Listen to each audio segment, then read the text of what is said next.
Okay. Okay, great. So guys, let me know if you can see my screen.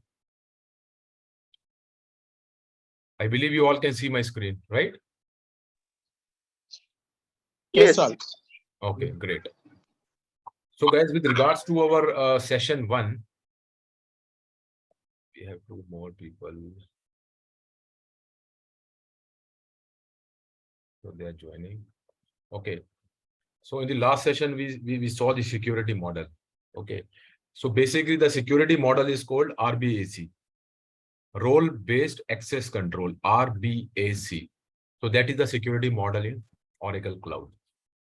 Now this is called Navigator. You click here and now you can see the global menu. You can go anywhere. This is our setup and maintenance, right? Just to recap what we did in session 1. So in setup and maintenance, we can do setup and configurations related to our offerings. So this is centralized now. Setup and maintenance, and this is your navigator. So we will go to security console. Under tools, we have security console. We'll click on security console.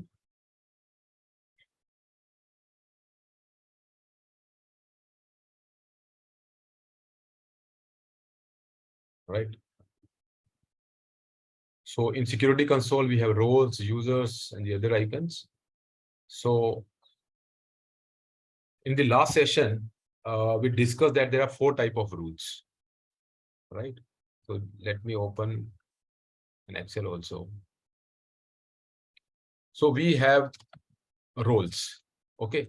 Now the definition of roles, if we see, first of all, RBAC, role-based access control. So that is the security structure or architecture in cloud. So RBAC normalizes access to functions and data through user roles rather than only users. Now, user access is based on the definition of the roles provided to the user. So RBAC secures access in a way who can do what on which functions or set of data under what conditions approach. Now, to make it simplify, guys, basically, this thing is very, very important. And this comes under segregation of duties, SOD. In any big company, SOD, segregation of duties. Now, this is very, very important. So let's say we have 50 or 100 finance users, supply chain users in a company. Now, as per the compliances, SOX compliances and other governing authorities, to prevent any fraud or to cater to all the compliances, we need to have SOD in place. SOD says that for any task, you have to break down that task into different roles, or you have to segregate that task. For example, there is a process, create an invoice. Okay. The other thing would be approve invoice. Then we can have create payment. Then we have validate payment. Okay. Then we can have clearing. Now let's say there is only one user in a company. Okay. So guys, please be on hold or be on mute. So let's say we have only one user, user number 1. Now this user is creating an invoice, he's approving an invoice, and he's creating the payment, and then he is validating the payment. Now what will happen? Tomorrow this person can put his name or his relative name in the invoice instead of that vendor, and he can do the payment. Right? So this will be a big risk for any company. So how, I'm just giving an example. So same ways for any financial process, this is one P2P cycle. SOD says that you have to break down. So this user who will create an invoice, he should not approve the invoice. So here we have user number 2. Then there should be another user who should create a payment, user number 3. Then another user or his manager should approve, and then only clearing should happen. So now here we have multiple users in the process. So we have segregated the roles, segregated the duties. Okay. So now to take care of this SOD, we have a security model which is called RBAC.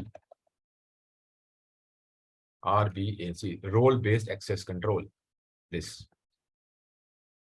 I think now it is clear to all of you. Now, what is a role? So role basically is an authorization to do something. Like a person says, look, my role is to take care of the inventory. So that is his role. His role is to see that which inventory item is going out of the warehouse, which inventory is coming in the warehouse. So that is a role of that person. So a role you can say is a job description. So if we see in the system, there are three type of roles as of now. We have a job role, then we have a duty role, and then we have an abstract role. Okay, so when I say job role, which means basically,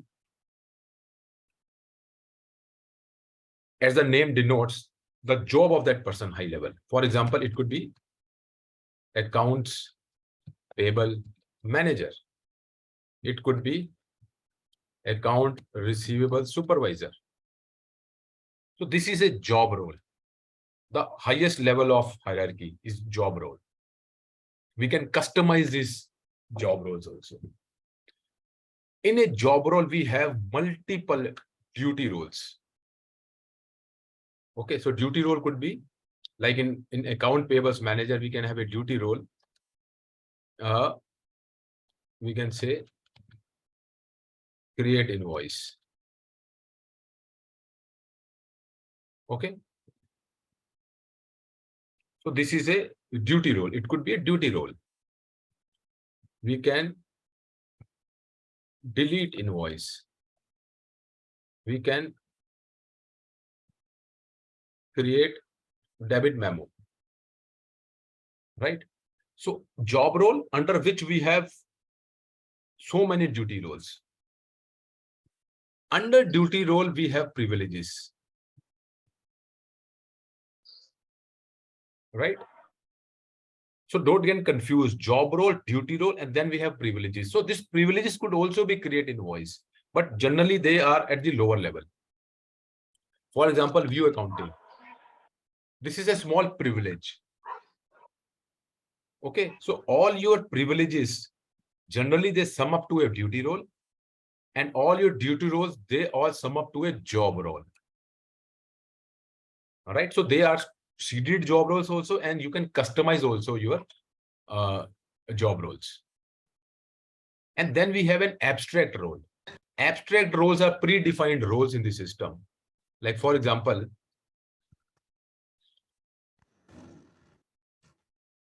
we have employee. This role is an abstract role. We have ITSM, IT security manager. This is an abstract role. Contingent employee. This is an abstract role. We can't generally customize abstract roles. Okay, so gradually you will understand. So we have a job role, we have duty roles. In duty roles, we have privileges, and then we have an abstract role. So through RBAC, you decide the SOD of a company, segregation of duties. For example, if that company is saying, okay, we have so many users, now you have to create a model wherein we can provide them access so that our segregation of duties, the SOD model is perfectly fine. So with the help of these roles, you can create the SOD model for them. What is happening? Waiting room, admit all. Okay. Now, this is clear. Now, if we see some more, principles or functions of a model, security model, which is RBAC, which is role-based access. This is one. Okay, and then we have role provisioning events and workflows. So here basically we can create some rules also. For example, we can say that whenever a person who is an employee and who has access to this should automatically get this job role, right? So we can have some rules also, which are called provisioning, automatic provisioning rules. So we have transparent security policies. Okay, complete audit of security policy. So basically at the time of audit of any company, so they will see that how the security model is created and is it, taking care of all the compliances or not. So this is a proven security model. So globally, all the business processes SOD part is taken care by Oracle Fusion Security Model, which is RBAC. Integration with government risk and compliance GRC, right? So there is a strong integration with the GRC. GRC is your risk and compliance, which in Oracle Cloud is called risk management module. So there is a strong integration. You can create rules over and above the SOD also, and you can use them in RBAC.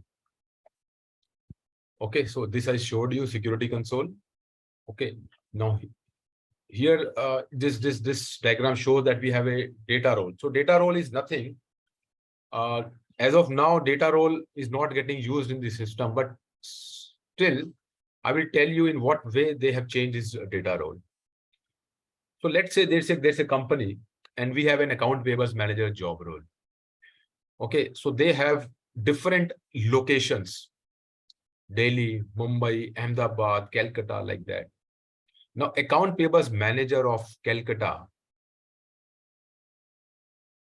says this thing that his or her data in the system should not be visible to the account payables manager of Mumbai. So we want, again, the segregation of data.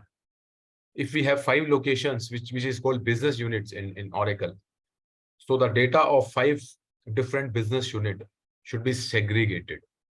So what we will do, this account payables manager, this job role can be linked to that one BU. For example, Calcutta BU.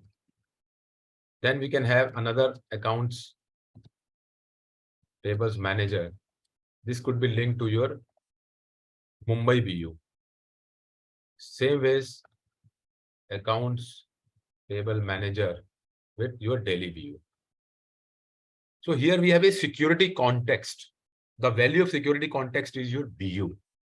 Earlier, in earlier versions of Oracle Cloud, this was called a data role. So I'm just telling you how it works.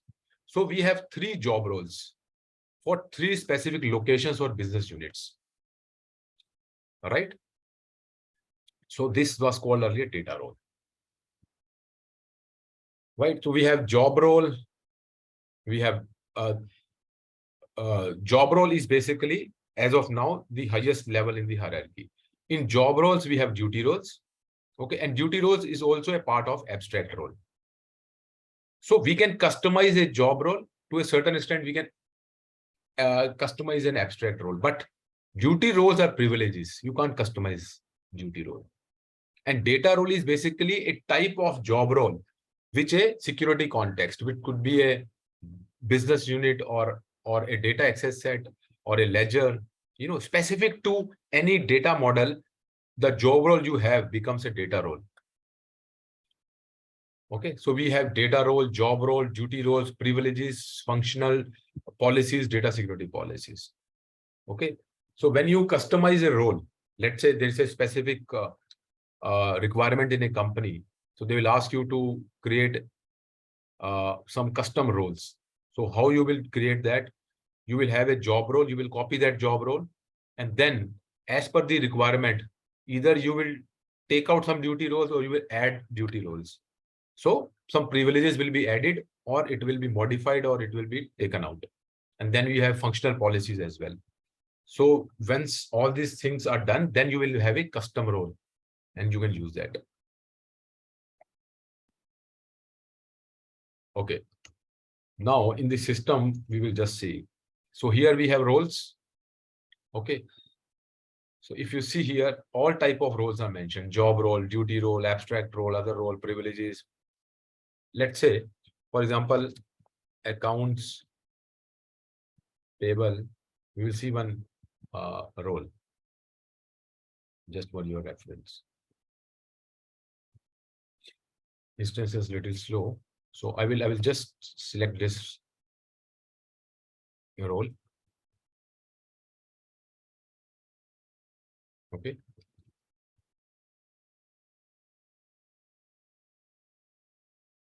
So we will see that in account payables supervisor role, there are privileges and duty roles which are associated with this.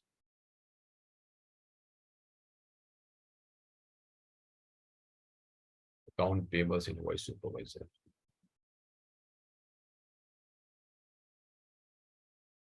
So here we have users.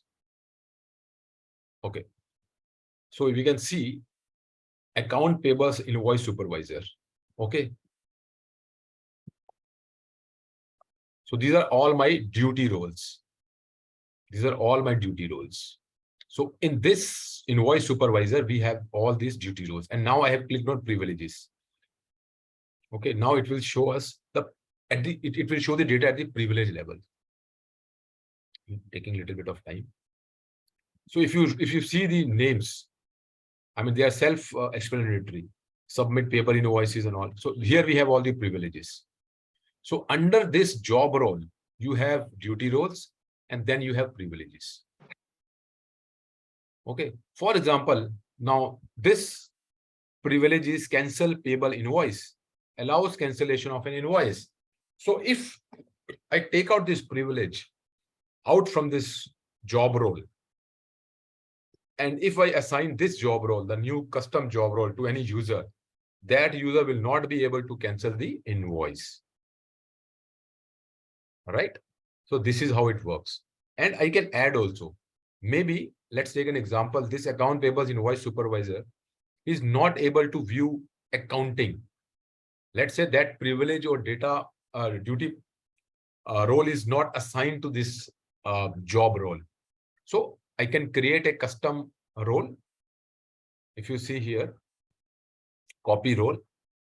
Okay, if I copy role, then I can take out or I can add my privilege or duty role as per the requirement. So if view accounting privilege is not there, I can add that privilege. And then that custom role, this is how we can create a custom role. If you see, this is so easy. Oracle has given us a guided, flow, right? So this is the basic information. Then you will add whatever you want. So basically, this job role we can customize. Account payables invoice supervisor GSC. Whatever I want, I can. So this is a custom role. All right. So I will just go and I can change whatever I want. I can take out or I can add. So you can play around on this as per the requirement. So this is about roles. Under user, we can create a new user and we can assign the respective roles to that user. All right. So I think in the last session, Rahul showed you. I mean, you just click on add user account. For example, I can give Rahul Gupta, rahul.gmail.com. I can give a password.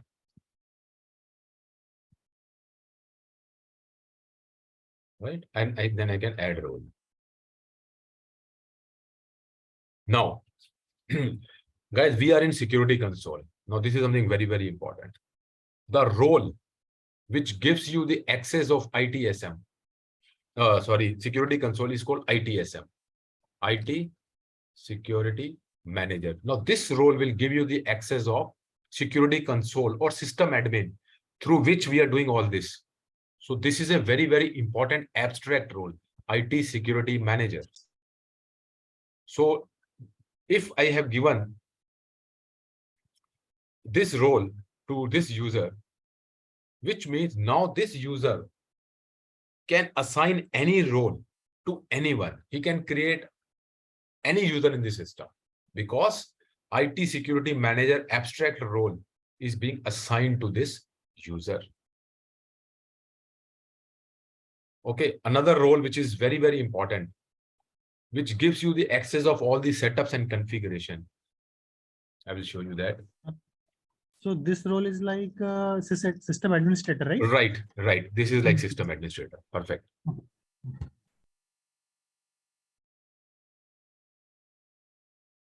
Okay. Application implementation consultant. Okay. So this role is again very important. Only the implementation consultant should be having this role. Now, this role will give you access to this setup and maintenance, and you can do any configuration. Okay. So application implementation consultant and application implementation manager, these two roles are from the implementation perspective. They will give you the access of setup and maintenance. Apart from that, for example, that person is want to access all the account receivables. So then accounts receivable.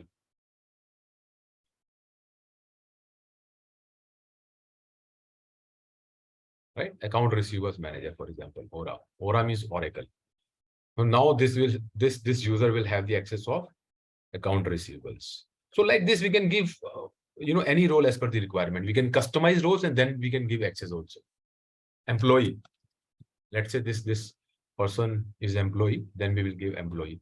This is an abstract role. Right? So like this, you can assign roles to the user and you can create. I will just cancel it. Okay. So this is about RBAC, role-based access control. We have different 3 or 4 type of roles. We have privileges, we have data security policies, functional policies, we have duty roles, and then it sum up to a job role. Okay. I think we have covered this. So guys, any question on the RBAC part? Feel free to ask, and then we will start the enterprise structure. Okay, fine. So I believe now Tarun will take up. He will show you about the enterprise structure in the system. Yeah, I think Rahul, you are going to take it, or Tarun? I think let's have one theoretical slide of enterprise structure, which I will take, and then Tarun will show it into the system. Yeah, that's the plan. Fine, Rahul. Thank you very much. So please go ahead.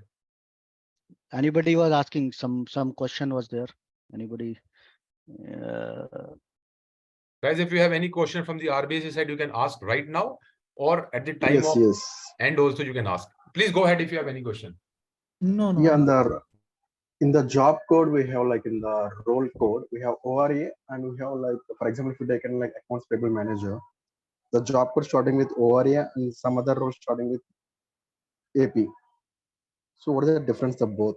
The both are seeded roles only, if I'm not wrong. Yeah, so the roles which are starting from Oracle and ASC, they are the actually seeded roles. So it is recommended to add the roles which are starting from ORA, all the seeded roles. Okay. Okay. Yeah.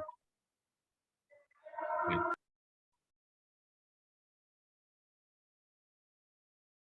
Okay, Rahul, you can start with the. Yeah. So let me share my screen. Guys, just let me know once you are able to see. Yes, Rahul, we can see your screen. Okay. So hello guys, my name is Rahul. So today I will be going through a basic concept on the enterprise structure, why it is required, and why it is so important before we start implementing a ERP application for any organization. Okay, so if I say enterprise structure is to enable any data flow or any transactions in the ERP application, you have to define these enterprise as a whole so that the application start using, and you can book invoices, you can book purchase orders, you can book for that particular organization. Okay, so in this particular first slide, just forget about this Oracle EBS column right now, and just focus on this. So we have taken a very simple example to make you understand. So Tata Group, I believe everybody is aware of Tata Group, and they really can correlate with the entities which Tata Group has. So that's why we've taken this example. Okay. So the top notch level in the left hand side column, we have these entities, right? Enterprise, division, ledger, legal entity, business unit, inventory organ, department. On the right hand side, we used to have the real world entities. Okay. So this left hand side is the system terms in the ERP cloud application.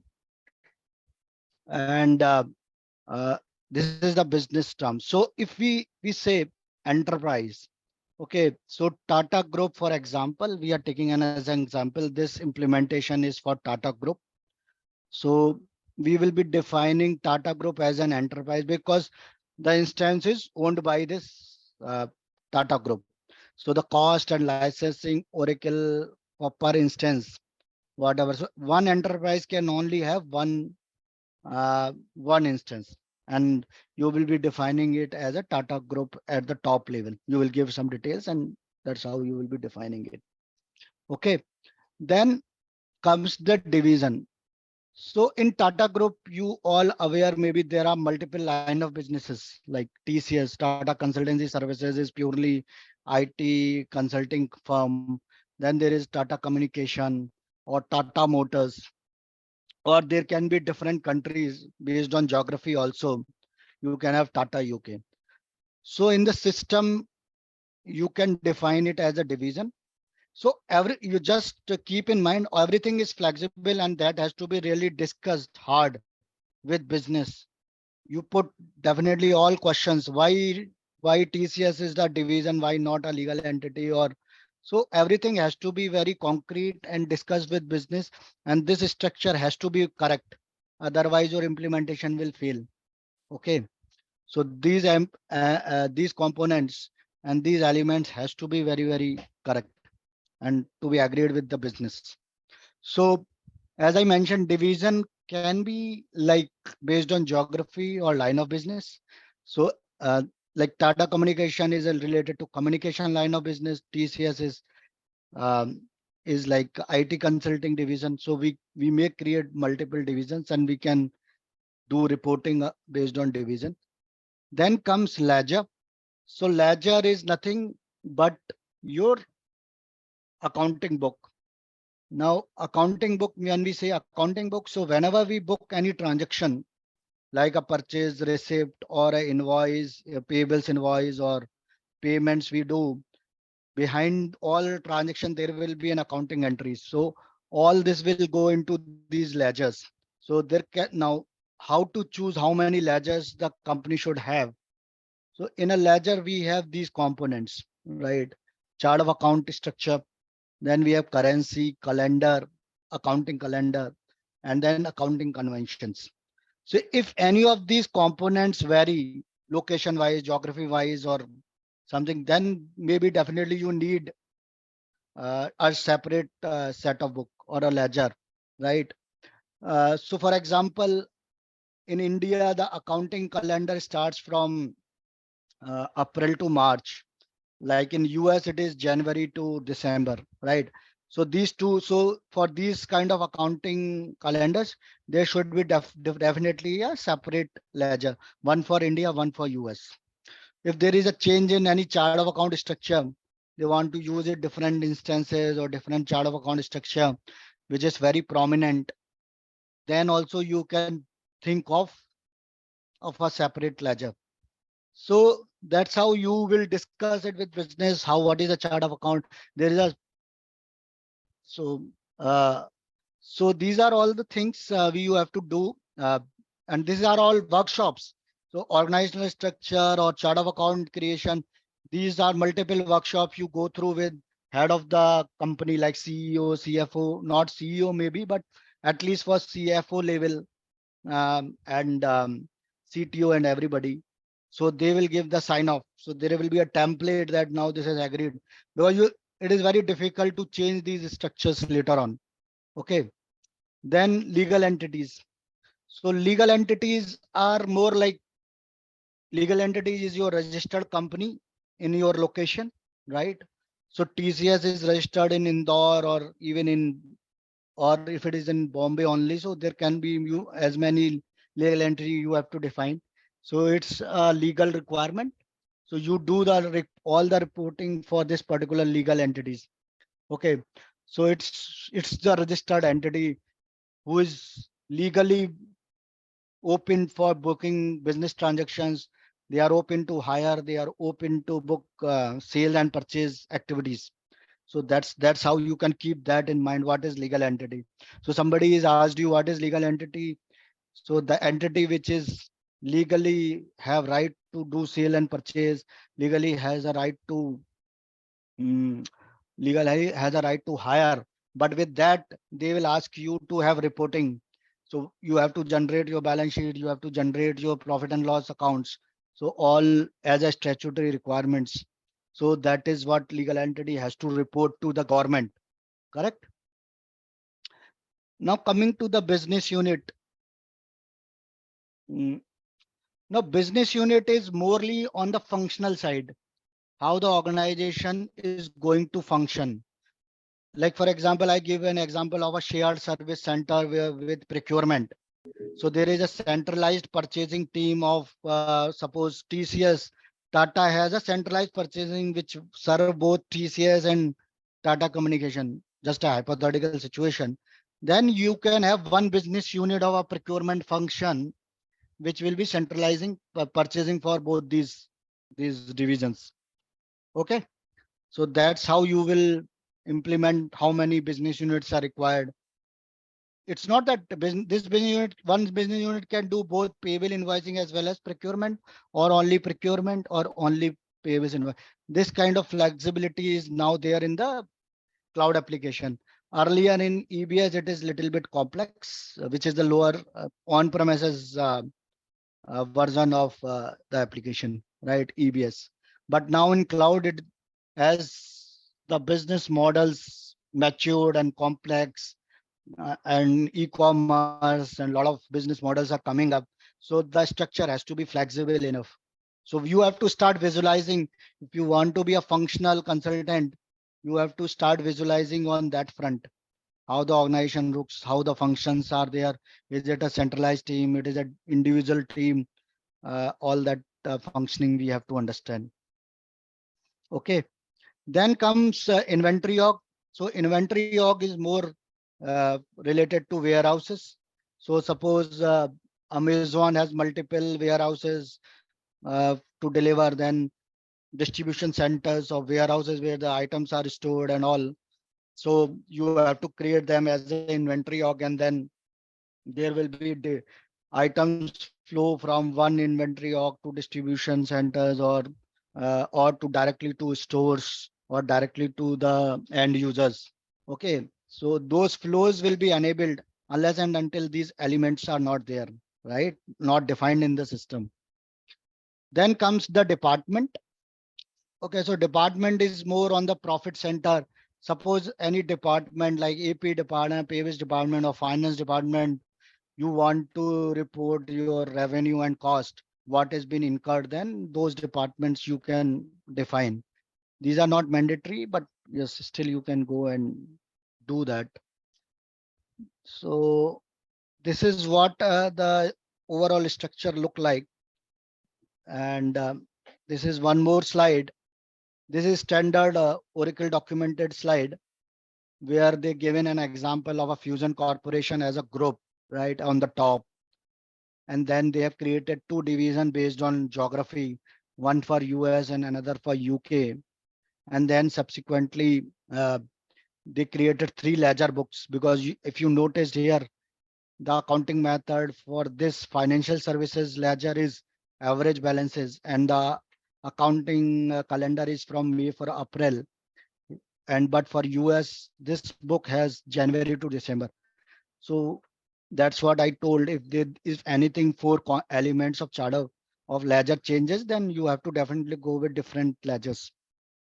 Okay. Then as you see, BU4 is a shared service model which serve for procurement, HR, and administrative services for a company. And they serve both all for BU1, BU2, and BU3, or for US as well as for United Kingdom businesses, right? Then we have warehouses and distribution centers, which are created as an inventory org. So this is what is the overall visualization of an enterprise structure, right? Uh, Now, I think I will try to hand over it to Tarun, how these elements can be defined in the system. So I think, Thank you, guys. Hi, Rahul. So can you provide me the host rights so that I can share my screen? yeah, sure. So I think Tarun, now you have, oh, sorry. Tarun, I think you are, have you got the host rights? No, not yet. Okay, so you are with name, Tarun. hold on.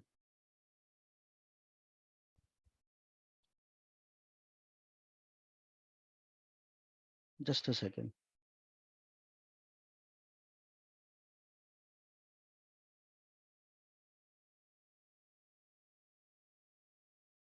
Now check.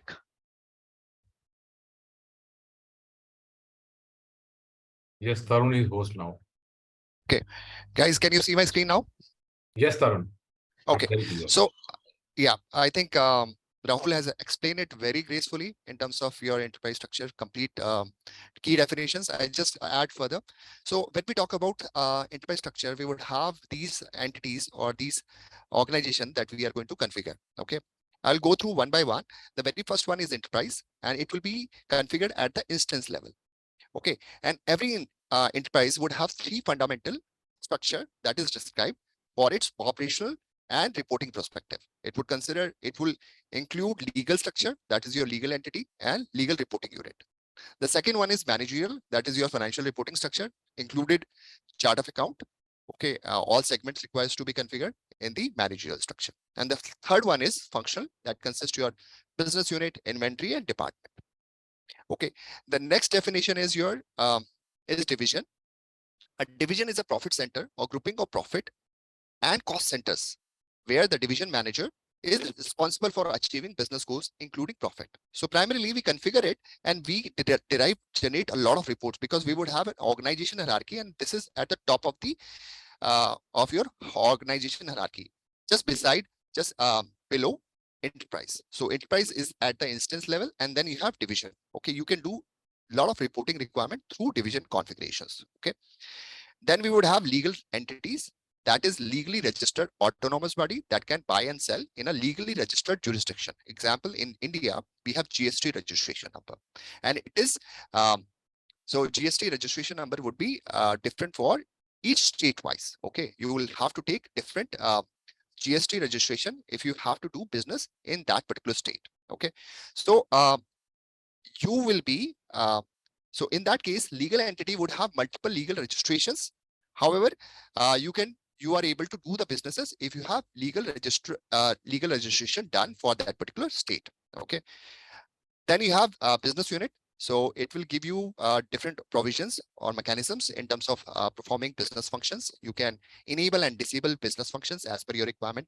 You can do partitions of transactions, security perspective. You can secure the transactions. You can assign different roles at the business unit level for your subledger level. Okay. Then you have shared reference data set that is also mapped at the business unit level. Reference data set, it's a very important concept. It's a new concept which was not there in EBS, and it gives you a provision. Either share the data object mutually exclusive to specific BU, or make it shared it across all BUs. So you can get it done through RDS. It's a concept of it's not in EBS. It was a concept in what do we call that, Manish sir? In SCM we use PeopleSoft. So it was a concept of yes. PeopleSoft. Yeah. Right. And then we have business unit set assignment. So we assign reference data set at the BU level. And the last one is location reference data set. We are going to assign reference data set to locations. So now I'll go straight away to the application. Okay, I'll cancel this. I'll just show you the navigation so that you will understand how we are going to get it done. We have different mechanisms to access this established enterprise configurations. I'll straight away go to the setup and maintenance. That is the best way. Okay, I click on my username and I click on setup and maintenance. And it would be a part of your enterprise structure. Okay, I'll select the feature as financials. And I will go to my enterprise profile. Required task, I'm going to make it all. And we are going to click on establish enterprise structure.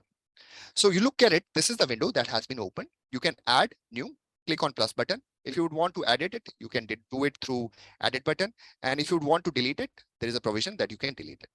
Currently, if you look at it, it is at the instance level. Hence, only one enterprise configuration is loaded and which is loaded. Okay, you can create multiple one, but one is only considered as loaded. You cannot do multiple enterprise configurations loaded for at single instance level.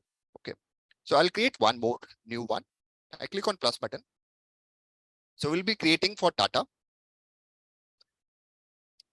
Okay, I click on Tata and description is also Tata. I click on OK button.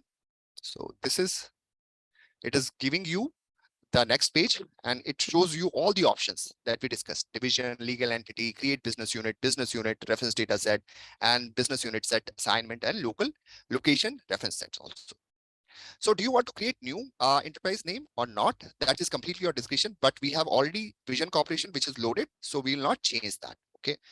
And we will be populating the short name, which is mandatory, as asterisk is available over here. So I will be populating TCS or Tata. Okay. Industry would be, I'll be taking information technology, and headquarter would be in US. Taking this, and I will be populating legal name would be TCS.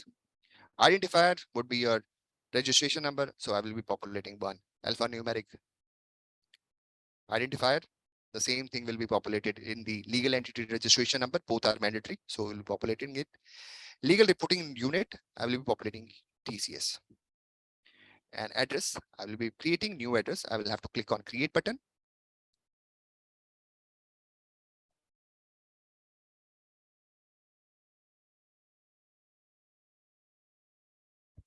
So I click on location, that is TCS location. And I'll straight away go 12200. Okay, it will populate the information. I will be selecting the existing address, which is already configured. This is in New York. So it is populating that information. I'll be using this and I will be populating the description also. I click on OK. And now it is asking you, you have provided enough information to configure a simple enterprise with a single legal entity operating in a single country. Do you require only single legal entity per country, or do you want to have more than one legal entity? So we'll keep it simple. We'll be using single legal entity in single country in US. So I click on next. Okay, so it shows you the complete snapshot that has been configured. It will be showing you division. Division is same. Okay, legal entities, business unit, reference data set, RDS, which is completed right now. So I click on save and close, and we will redo that activity. Okay, so data is coming over here. I click on the name button. Okay, now it shows you the complete information. Your enterprise name is Vision Corporation. Short name is the abbreviation, that is Tata. Primary industry is information technology. Headquarter country is United States, and location is Tata location, TCS location, which is absolutely fine. We'll go to the next one. Enterprise is completed. We'll go with the division. Do you want to create new division? That's completely your call. So let's change that if you really want. Okay, we can have multiple division, which is absolutely fine. And we'll use Tata Corporation division. And it will be in country will be United States. We'll be using location is TCS location that we configured for the legal entity. And I click on next. So it will show you the legal entity that we configured. It covers every information in terms of your country, name, division is not populated, legal entity identifier, registration number, legal reporting unit registration number. Most of the cases, in case if you are in UK, Europe, most of the countries, it will be one-to-one relationship between your legal entity and legal reporting unit. But in case of India, it will be different. Okay, you will have multiple reporting units as per your legal registration number. That would be your GST number. So you can have multiple GST number because you might have business in different states. Okay, it is your ultimate holding company, which is by default yes, and this is your address. So I click on next. All that information is populated. So next option is going to show you. Do you want to create manually your business unit, or you would want to populate it from the legal entity? So primarily, if you are going to create it automatically, it will create one business unit. However, if you have a requirement to create multiple business units, then you should go ahead with this. But in this case, we are going to make it very simple, straightforward, and comprise. So we will be keeping one-to-one relationship between legal entity and business unit. So we'll click on next. It will create your business unit also. So it will show you your legal entity. Business unit code is BU 0001, TCS BU, which is in active status. Country location is also populated. I click on next. It will show you the reference data set, which is already configured right now. One of is, so you can see that the default one, pre-configured one, when you get the instance, you would have two, which is common and enterprise. Common is you can share across all business unit if you are going to assign common. And then you have one set that is TCS set. Okay, so I'll populate TCS RDS, which is fine. I click on, I'll put the code also so that it will easily we are able to recognize it. So I'll put TCS RDS, which is fine. So I'll click on that, and it will be showing you the reference data set assignment to business unit. We have TCS BU. We have, it will show you three options. Common and enterprise is predefined one, pre-configured one. We are using specifically TCS set so that we will secure our configurations. We don't want to share with the rest of the enterprise structure what we have for rest of the countries. Okay, I click on next, and it will show you location reference set. Again, we have TCS set that we are going to use for different locations so that we can secure the definitions of these locations. I click on next. So it again shows you the same snapshot. It will cover your division, that is Tata Corporation division, legal entity, which is TCS, business unit, reference data set, all that information is populated. So you just look into it. You can click on save and close, and it completes your definition. After that, what do you have to do? You have to load it if you are getting a fresh instance. Okay, so in order to load it, you have to select it and load enterprise configuration button. You'll have to click on that. Currently it is freezed because we have one enterprise structure is already loaded. However, if you are going to do a fresh implementation, you would not have any data. So in that case, you are going to click on that button and it would get loaded. Okay, that is last piece, and then you are going to click on save and close. That pretty much covers established enterprise structure. Guys, any questions? Let me know.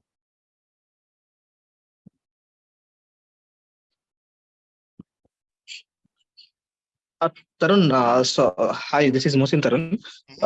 What is the use of this enterprise, and can we go can we set up the configuration without this enterprise structure? Absolutely, we can get it done. This is more of a your rapid kind of provisions, as we have rapid implementation provisions available through XLS, through Excel utility. In the same way, we can configure division, enterprise, legal entity, business unit, RDS assignment to business unit, and then location assignment to RDS at one go. However, if you would want to get it done separately, you can definitely get it done through secure your setup and maintenance. That mechanism is there, but it's more of a straightforward. If you have a simple, straightforward enterprise structure, you can get it done through this way. Yeah, it's looks fine, but where we exactly use this structure in enterprise? I mean, what is the use of this exactly? You know, by configuring this enterprise, that I want to know. Like, Yes, yes. so we can So, skip it, right? So, Yes. Okay. So let me answer so we this, can. Tarun. So, buddy, actually, what is happening? This tool, Enterprise Structure Configurator (ESC), this is for the first time, right? For the first time, when you are creating your enterprise, you have to use this tool, which will help you to create an enterprise structure. Once you have loaded Okay. this, then going forward, if you want to create any new legal entity or business unit or reference data set, you can go into setup and maintenance, like Tarun mentioned, and you can enhance that. So first time you have to use this tool, create your enterprise structure, which is very user-friendly, and then you can use the setups for these respective entities. Got it? And just to add further, primarily you are right now a beginner in the cloud domain. Okay, so you need to understand the concepts. In order to understand the concept, first time it is always better to do all the setup at one go, and it completes your enterprise structure at one go. If you're going to get it done separately as a subsequent activity, then it is going to take a lot of time. It might cause exceptions or issues or errors, okay, which might dishearten you, and you might leave in between. So it's more of a straightforward activity. It gives you all the setups at one go without any gaps and disconnects. Thanks, sir. However, there is a mechanism available. You can get it done separately. If your complications, if your structure is highly complicated, definitely you should do it separately. Okay, but as you are doing, you're just beginning your career, so it's better that you should get it done through this way. Yeah. Okay, so one entity is for one enterprise structure, or when can we use one enterprise structure for multiple entities? You can use multiple legal entities for. Can you repeat your question again?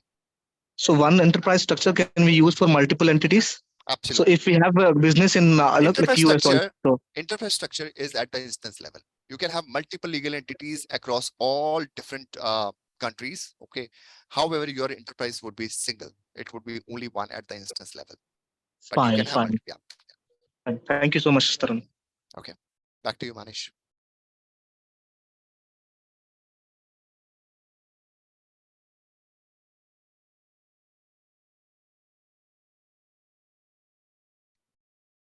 Hey, hello guys. So I think Tarun has completed that thing, right? Am I audible?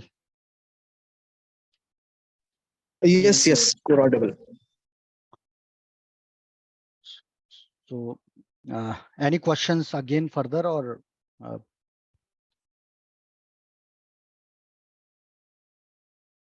Okay, so guys, this is Manish. So Tarun has explained about ESC, Enterprise Structure Configurator. So else we can also create legal entities, business units. All right. So that probably we can see in the next session, how we have to add a business unit. Again, it's a very, very important setup, and how to create a legal entity. Right. So this is the first time setup. So actually, in a scenario when you are working in a company and doing implementation, this is going to be a one-time setup. Once you have created an enterprise structure, you will load that. So once you have loaded your enterprise, again, you can't load any other enterprise, or you can't change it. Then you can enhance it. So I want to make it very clear, right? And enterprise is at the instance level. You can't have multiple enterprises. There is going to be only one enterprise. If anyone is from the EBS side, so don't compare it with a business group, BG. You can have multiple BGs in EBS, but in cloud, we can only have one enterprise, under which we can have multiple legal entities and business units and ledgers and inventory orgs, not an issue. And we can have different one-to-one, many-to-one, one-to-many relationship. But enterprise will be one. Okay.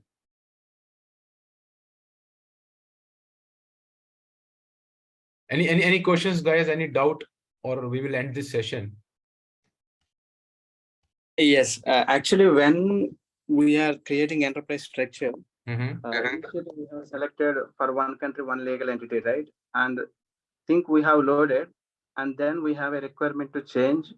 I mean, we need to create a multiple legal entities for one country. That can we do? You can get it done. Yeah, you can get it done. I think you have the structure available. You cannot create new enterprise structure, but you can create multiple legal entity, multiple division, multiple business unit as your company grows. Okay, that provision is always there. Okay. Tarun, just let me know if it is possible. Can we again share the instance and can we show just the navigation for legal entity and business unit in the system, so that I think some guys they have this clarification that once this is done, we can't do it again.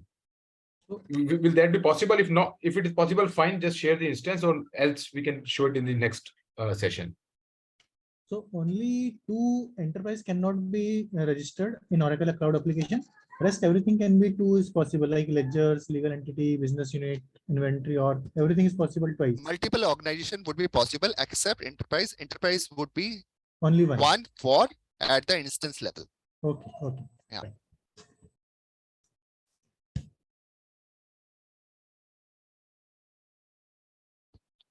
Rahul, can you provide me the host right so that I can show them how they are going to configure the Yes. business unit and legal entity?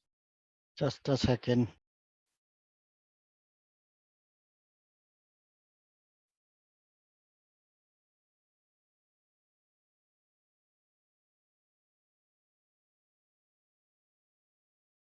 You are the host, Tarun.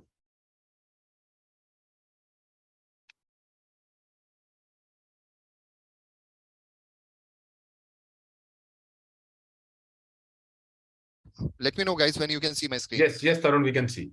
We can Okay. see. So I click on save and close. I again go back to the setup and maintenance. The moment I click on that,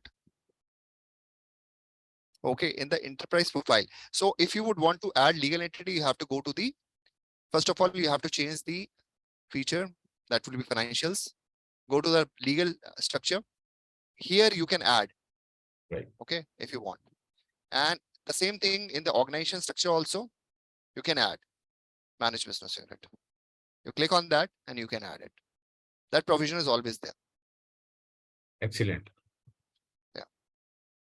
So I believe now this is clear, guys, that once you have this ESC enterprise first time structure created, then you can enhance it anytime as per the business requirement. And then this we are going to show you the next session, because business unit creation is very, very important. And there are lots of different setups involved in that. Reference data set, business unit functions, access, and everything. Right. So we will cover it in the next session. Thank you, Tarun. That was really helpful. Yeah.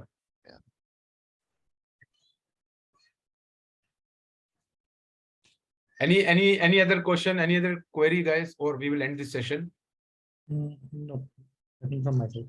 So just a reminder here, you people please follow the LinkedIn link of RAL to get the details of future sessions. Okay. Okay, sure. Going forward, it will be always given into either a YouTube channel or on the LinkedIn. Yes, That's how you can. Guys, Rahul has mentioned the LinkedIn channel details and YouTube channel details in the chat box. Please copy it and just have the subscription, because we are going to update on the next sessions, which are going to be on weekends on LinkedIn and YouTube. Right. So please do it so that you are aware about the next sessions. Okay.